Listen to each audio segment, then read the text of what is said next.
Okay, so we're thinking about the anatomy to start. So just kind of reviewing the general structure. Okay, yep, so I got another question here. I will touch on that.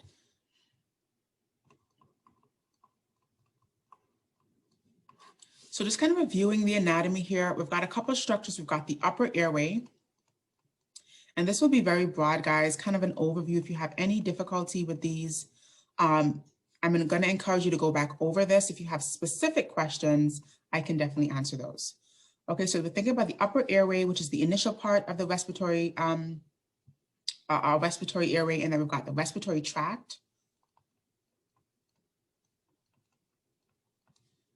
All right, and within the respiratory tract, we have two different zones, right? We have the conducting zone, which we said the functional aspect of this area was for humidification and warmth. So moisture and warmth.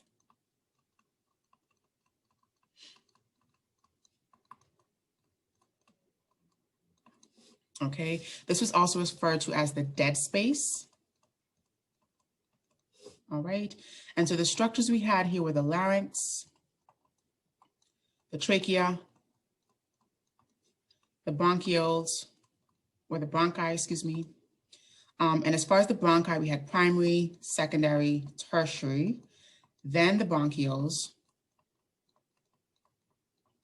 all right, and then the terminal bronchioles. So again, be familiar with the order of these structures. As far as the trend we see, so general trends that we see going from the proximal larynx down to the bronchioles, what we see is a decrease in the amount of cartilage, all right, a decrease in the amount of cilia, okay, an increase in the, or rather, let's look at this first, so a decrease in the number of goblet cells. And if we remind ourselves here, goblet cells help to secrete mucus. And these two structures, cilia and mucus from the goblet cells, were part of the mucus escalator. Okay, so make sure you're familiar with how those two things work together. We also see an increase in smooth muscle. All right, and then an overall decrease in diameter. So again, thinking about the trend that we see going from proximal to distal, that's very important. The second part of the respiratory tract is the respiratory zone.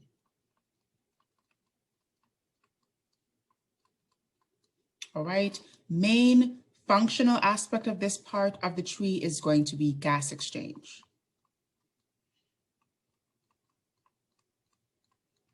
Alrighty, and then when we say gas exchange, we also want to be thinking about diffusion. So structures here that are suited for or adapted to diffusion. Okay, structures that are involved here are going to be the respiratory bronchioles, excuse me, main part, the respiratory bronchioles, and the alveolar sac.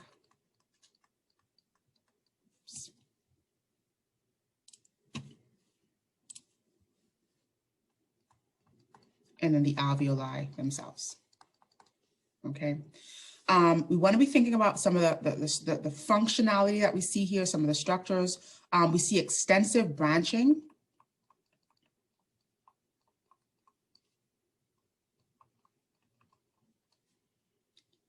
And rich capillaries, so rich capillary network. And this is another thing that we said helps to keep resistance low. So low resistance is kind of a functional aspect to this extensive branching. We then talk about the thin respiratory membrane.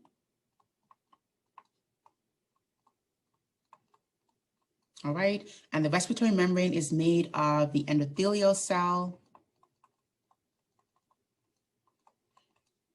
plus the alveolar type 1 cell,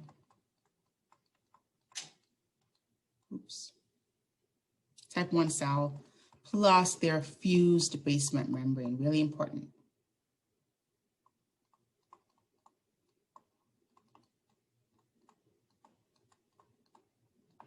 okay? And then we also want to think about the type, the two types of cells. So the type 1 cells are going to line the alveoli.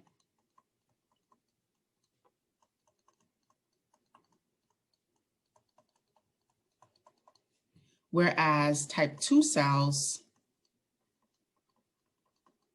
secrete surfactant. Okay, and surfactant we'll talk a little bit about coming up, but that's going to be important in terms of surface tension. All right. And then we also want to add the, I'll put it over here, the alveolar pores, right? Really important, the alveolar pores, which help to equalize the pressure throughout the alveoli, okay? So another important functional aspect of the respiratory zone there. All right. Any questions on this, on the structure? This is kind of the first thing we talked about. Okay. Let's move on to more of the gases and the forces and sort of the physical laws here.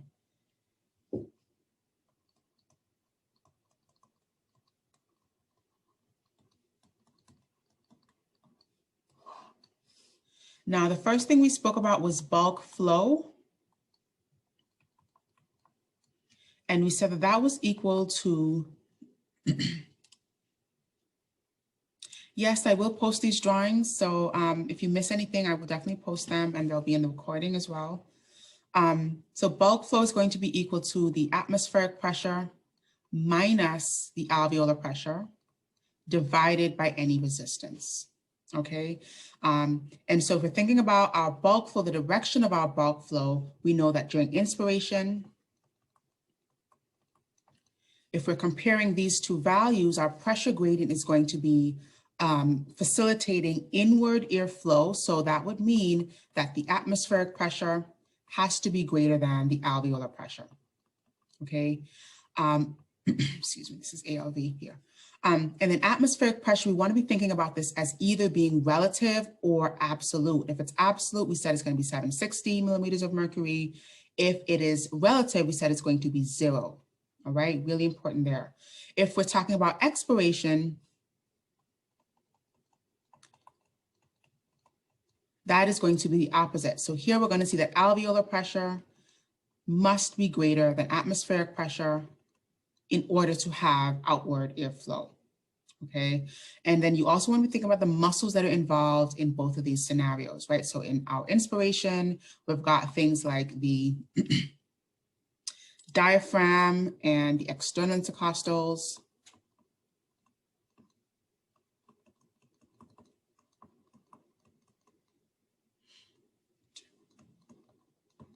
Okay, in expiration, this can be one of two things. If it's quiet expiration, we said that it is passive, so it's not the contraction of any muscles, it's the relaxation of these two muscles. But if it is forceful, then it is going to be the internal intercostals as well as the abdominals. Oops.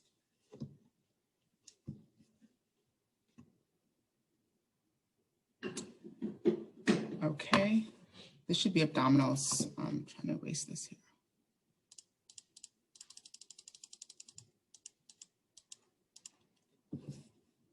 So abdominals. Oops, okay. Hopefully we get that. This should be abdominals. The other thing we want to speak about here is Boyle's law. So Boyle's law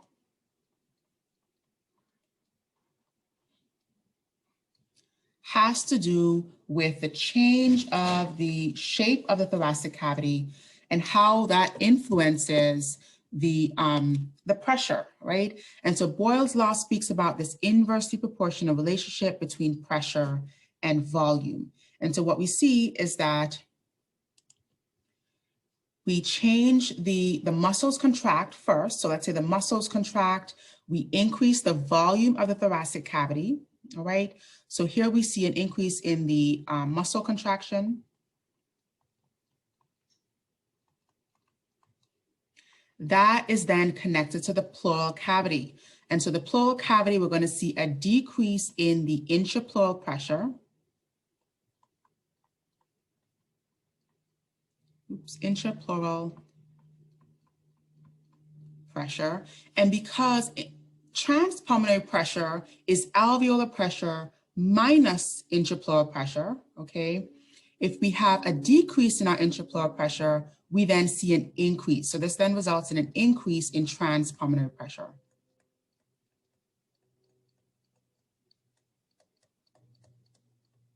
Okay, hopefully we can see this connection. So I got a very specific question about this connection. If I am pulling on those muscles, I'm pulling on the pleura, specifically the parietal pleura, I'm then going to pull on that negative space in between, the intrapleural space, and I'm going to decrease my intrapleural pressure. That will then increase my transpulmonary pressure, which is my distending pressure. So that will then pull on the lungs and create the outward pull of the visceral pleura and the attached alveoli as well. So decrease in intrapleural pressure increases transpulmonary pressure, which then opens up the thoracic cavity. And by extension, opens up the lungs and the alveoli, okay? So as I increase my transpulmonary pressure, I then lead to an increase in the volume of alveoli as they open up. So increase in the volume of alveoli. And again, according to Boyle's law, if I'm increasing the volume of my alveoli, I'm then going to decrease the pressure inside my alveolar. So I decrease my intra-alveolar pressure.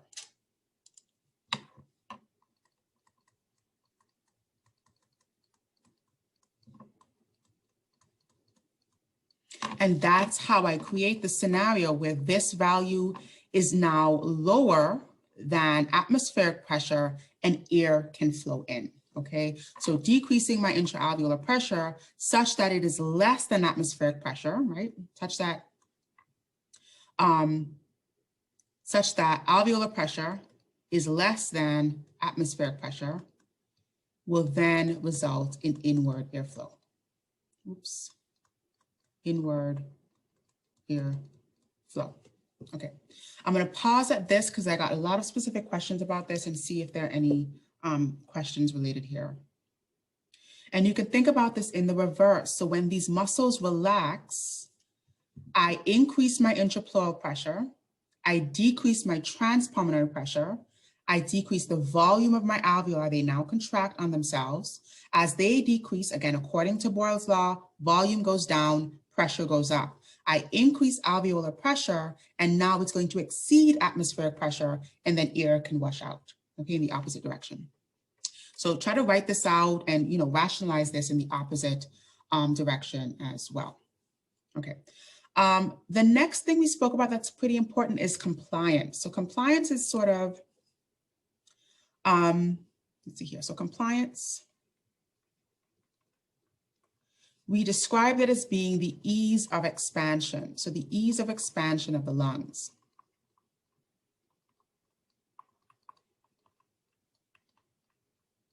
Okay, and we describe this very specific relationship. It was the change in volume divided by the change in transpulmonary pressure or the change in distending pressure, right? The change in this guy, this pressure here.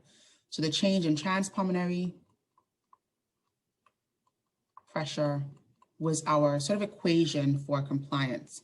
And based upon that, we then spoke about factors that influence compliance. So we said that elasticity was one, all right, elasticity. So if we had increased elasticity, we then equal a decrease in compliance. And then the other sort of more important one was surface tension. If we have an increase in surface tension, we also see a decrease in compliance. Okay, and the thing that we spoke about that combats this increase in surface tension was surfactant. Okay, and this is where that surfactant being secreted by those type 2 cells comes into play. So surfactant, all right, from the type 2 cells is going to decrease surface tension. and by extension, it's going to increase compliance. Okay, really important there. And then the next thing I want to speak about here is resistance. So kind of this component to our bulk flow. So let's bring that down at the bottom here. And we said resistance, because of this relationship, is anything that's going to impede or block flow. And we talked about some different regulatory controls there. So resistance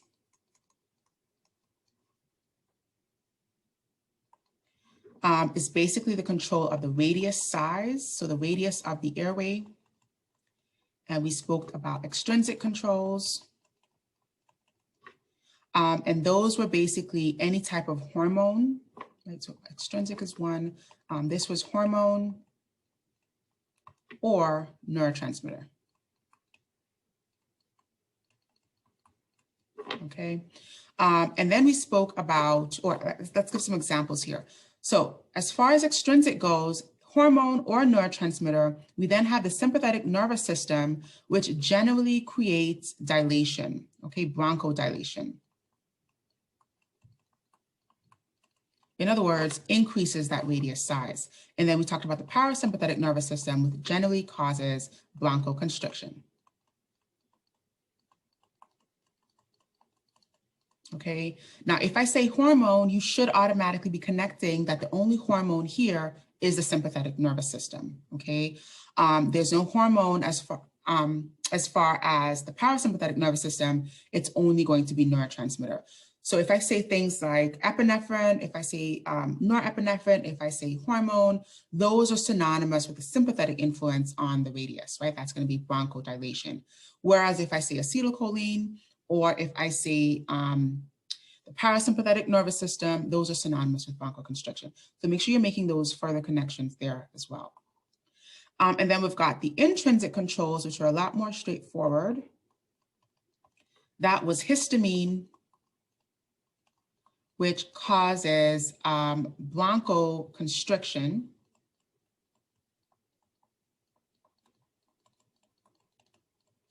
And then CO2, carbon dioxide, which causes bronchodilation. All right, and the main takeaway between these two, intrinsic are going to be local factors, local controls, extrinsic are going to be external things, okay? All right. One other thing I want to kind of make a distinction here. I'm not going to go over the details of lung volumes and lung capacities, but please make sure you are familiar with those, so you are comfortable with those. But I will go over kind of the main difference between obstructive lung diseases versus restrictive lung diseases. Okay. So obstructive lung diseases, we said, were problems with the airway, so increased airway resistance or obstruction. The lungs can inflate just fine, but there's trouble with the airway getting that air in and out. Here we see an increase in our residual volume. So all of our residual volumes increase, an increase in residual volume, an increase in expiratory reserve volume, and then both of these things together equals an increase in functional residual capacity, okay, which is the capacity, basically combining both of these volumes. So all of these things increase, and then we see a decrease in our vital capacity, all right? These are the volumes that are actually moving, and those decrease because more air is being trapped inside. We also see a general trend in terms of our pulmonary function test of a decrease in our FEV1. It's usually lower than 80%, okay? So that's kind of the main takeaway of our obstructive diseases, and we talked about some examples like asthma and COPD. Restrictive diseases, on the other hand, are basically trouble with the lung itself. So the lungs do not expand, right? Lungs do not expand, inflate or expand.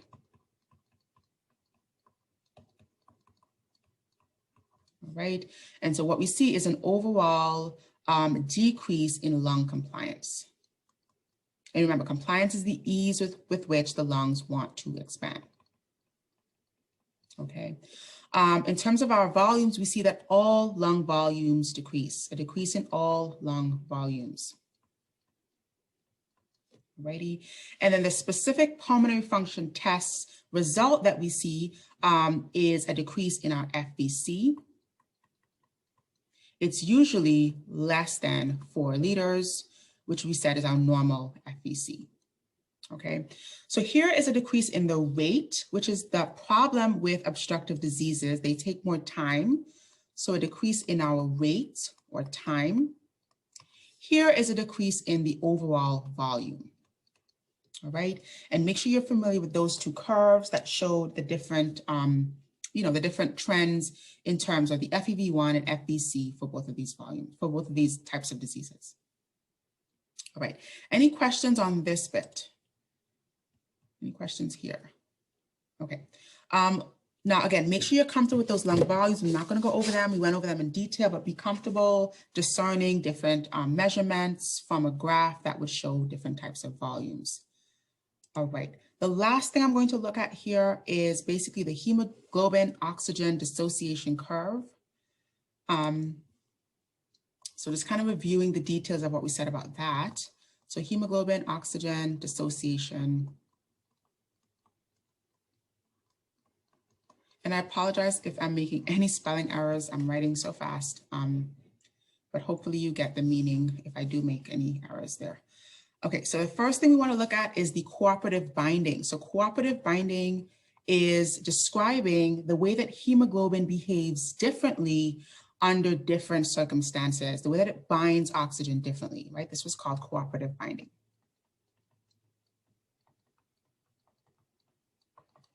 All right, and so this is basically the idea that after one oxygen binds, we then see an increased affinity or attraction, and the other oxygens bind much more easily.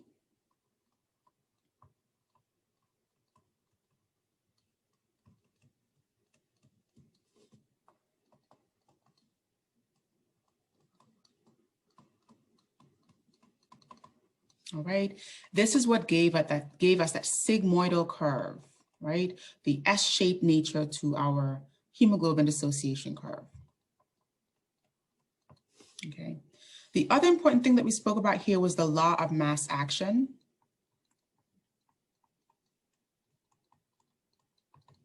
Which basically said, we're going to drive our reaction in the direction depending on whether we have more reactants or more products. So if we have more oxygen around, then we're going to create more oxyhemoglobin.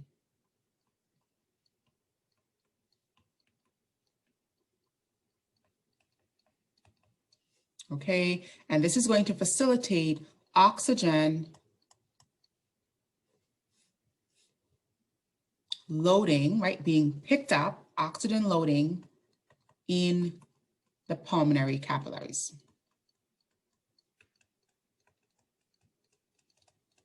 Okay. On the other hand, if we have low amounts of oxygen, we're going to create more deoxyhemoglobin.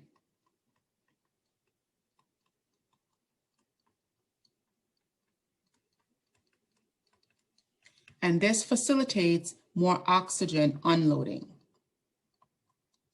So oxygen being dropped off or dumped off into our peripheral tissues, right, in the systemic capillaries or peripheral tissues.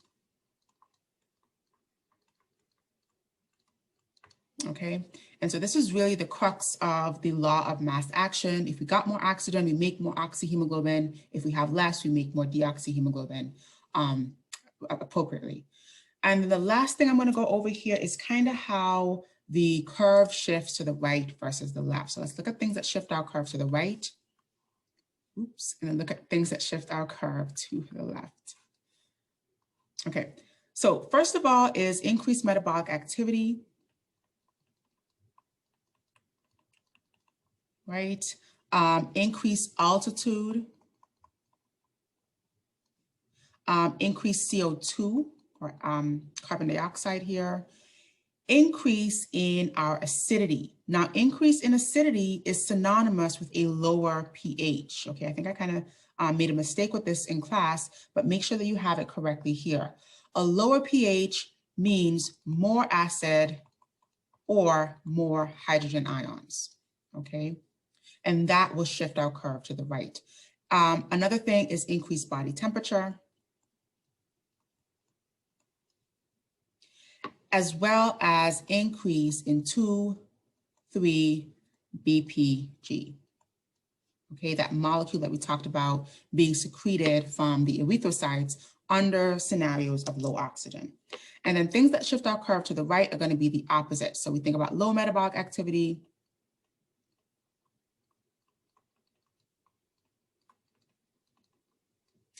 we think about low CO2, et cetera, et cetera. I'm not going to fill those in because you can do that on your own. But I think it's more important to really point out what a right shift means in our final minutes here. A right shift means that there's a decrease in the hemoglobin and oxygen affinity, okay? A left shift means that there's an increase in the hemoglobin oxygen affinity. Alrighty, and so things that will shift our curve to the left would be low CO2, low amounts of hydrogen ions, low body temperature, low 2,3-BPG, et cetera, et cetera. And you can feel free to fill those in because we are completely out of time.